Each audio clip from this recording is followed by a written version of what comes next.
It was a week of glorious television, with the project really putting their big fat lefty foot in it over The Voice.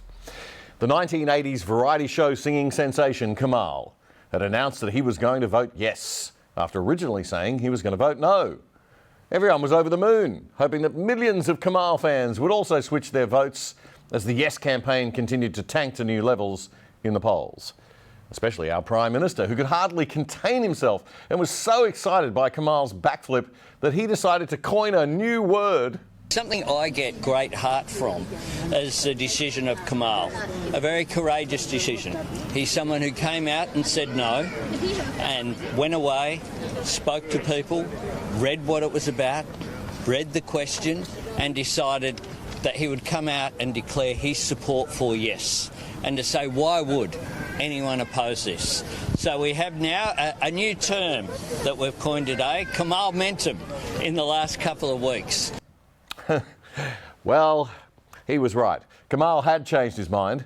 Only problem is he then changed it back again to no, announcing his latest change of heart live on the wokest of woke TV, Channel 10's Lefty Project show on Sunday night. The latest Redbridge poll has the support for The Voice down a point to 38%. It also found only 15% of Aussies now listing The Voice in their top 5 priorities for the government. Cost of living, housing affordability, jobs and the economy all ranking higher. Meanwhile, Aussie icon Kamahl has declared a backflip. Unbelievable. After publicly backing the no vote, he met with First Nations community leaders and has now decided he'll vote yes. I came here believing that the no was a strong possibility. They've convinced me otherwise. And I'm delighted that I have changed my no to yes. Kamahl, it's great to see you. Where are you standing at the moment? Well, it started with a flippant no about 10 days ago. And then a few days later, I was persuaded to believe yes would be the way to go. And when I eventually got home, 48 hours later, I had reason to believe that I might have made a mistake. In fact, I did make a mistake. And knowing as much about it as I do know now than I did before, it is definitely a yes vote. And look at those big smiles. Could the little project people be any happier? They're just bursting with woke pride in the 89-year-old. But maybe just a bit too soon, because Kamahl hadn't finished his story. But I don't think you really need a voice. They already have a voice. So hang on, Kamahl, you were originally saying no and then you went to yes. So are you back on no? Yeah, because no is an informed decision. The first no was an uninformed decision, and then a yes was a semi-informed decision, and now 100% I am well and truly committed to saying no. Oh no, heads are exploding all over the project set. Somebody get a mop and clean this mess up. Hang on, so what changed your mind? The fact is that this whole thing, if this comes to be, it becomes based on race.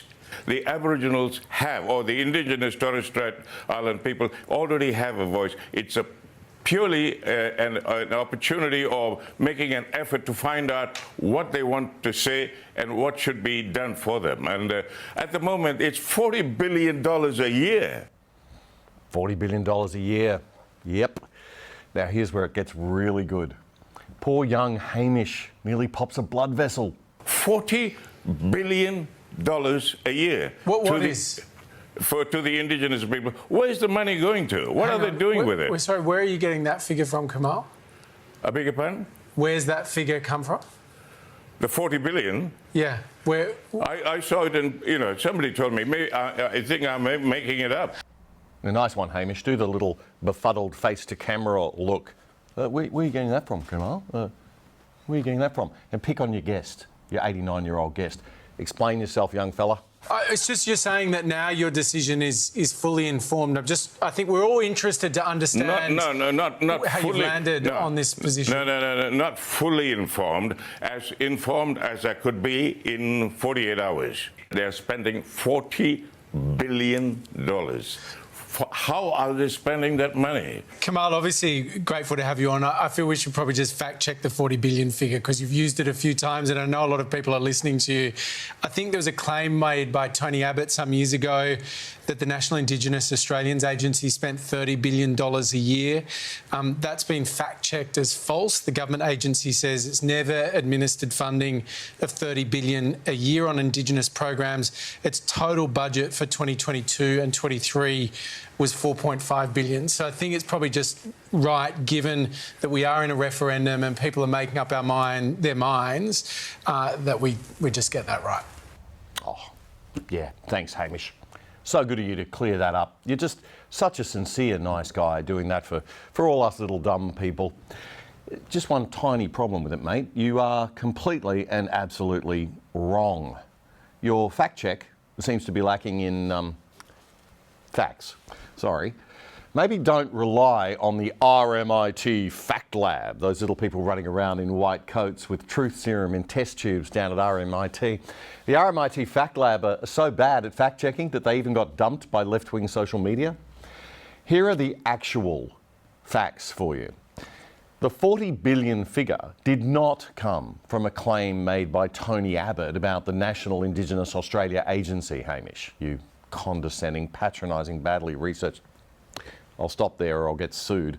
This is Australia, so I'm not allowed to say what I really think about Hamish and his journalism, and he's one of the better ones on that show.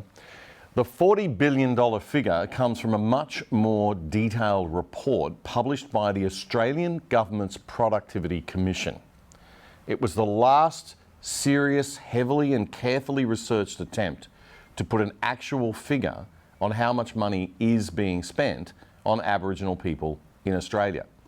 It's something so important you should know it off by heart, considering how much influence you have over the way young Australians vote, Hamish. You and the entire project team and everyone at CBS Network 10. The Productivity Commission report came out in 2017. It used figures from the 2015-2016 financial year.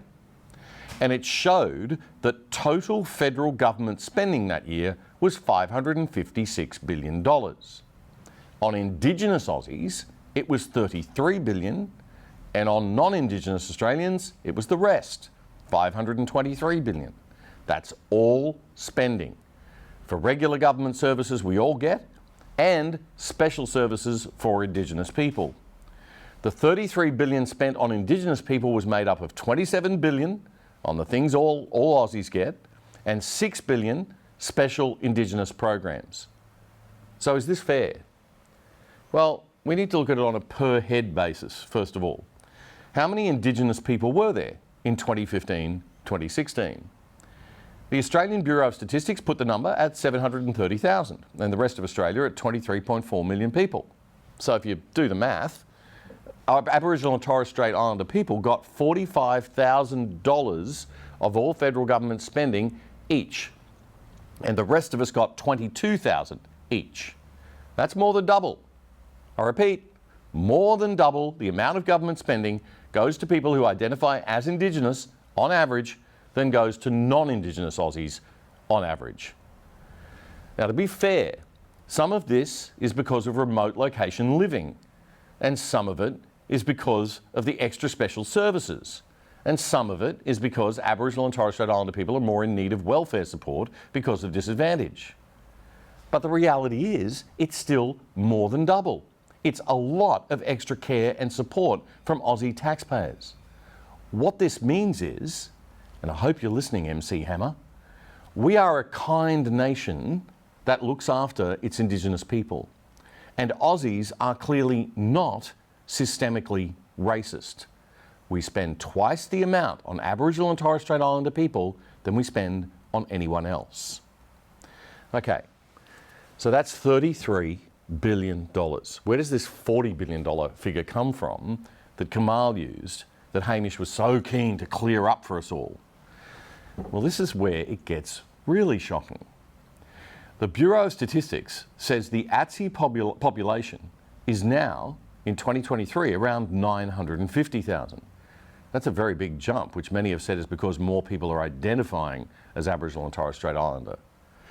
If we adjust this 33 billion number for this 30% population increase, and we adjust for inflation from 2015 to 2023, which was 28.5% in total, we have the number $55 billion. Okay, now, just before the RMIT Fact Lab people start screaming, it's not 55 billion, they've misrepresented it. Let's say maybe federal spending is down and they're not spending as much as in 2015. Even so, Kamahl's 40 billion number was very, very conservative as an estimate. So here's what needs to happen. The project, and specifically Hamish McDonald, need to make a formal apology on Sunday night to Kamahl. They also need to apologise to their viewers for wildly misinforming them. And they need to show these facts and make a correction. I'll happily rock up to South Yarra and come on the show and explain it all. I'll even pay for the flight from Brisbane to Melbourne myself. You guys have to stop misinforming people, particularly Australia's young people. It's just plain wrong. And as for the RMIT Fact Lab, well, I'll happily duck into the city and explain it to them too. But here's the really big thing I want you to take away from all this, folks. After this referendum fails, and it will if we all go out and vote, we will be told that we need misinformation and disinformation laws and more fact checkers. And this will be used to justify the introduction of the government's next horrible idea, the Misinformation and Disinformation Bill. This is just more proof that we cannot trust the establishment media and the government to tell us the truth, and we must never make them the Ministry of Truth, arbiters and gatekeepers of the truth, ever.